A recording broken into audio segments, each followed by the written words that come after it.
बाहर नहीं जाय छे मोर दावा झूठो तू हमरा पकोरे छे दावा तोरे कारण जोहर कहियो खेबो रे कितनो कोशिश करबे मौगी घर से बाहर नहीं जेबोगे भले रुपया हम कमेबो छेदा बिना नहीं रह पेबोगे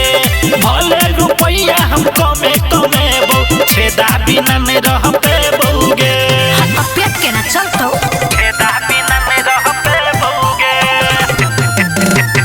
छेदा बिना नहीं रह पेबोगे तोरा कुछो नहीं जुरो मोर दावा छुछु नर जना तू कोरै छे टांग पटांग चढ़ा क सुतै छे खाली ले बेला लोरै छे हट के रह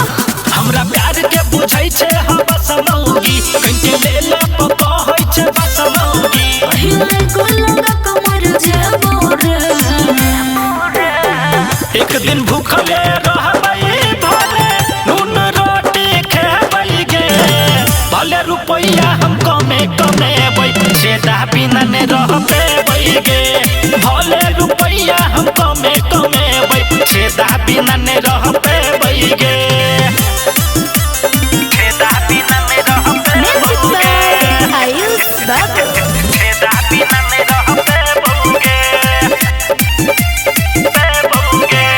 टूटल कपार हमर मोर दावा तोरा सको के बियाह रे तोरा कखनियो लागो न शरम जिंदगी को देले तबाह रे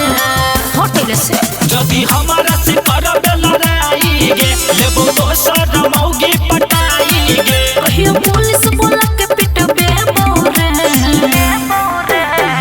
जेल भले जेबोगे मौगी बेल लगे येबोगे भले रुपया हम कमेबो छेदा बिना नहीं रह पेबोगे भले रुपया हम कमेबो छेदा बिना नहीं रह पेबोगे हतले कोरिया रह तू ही ना ना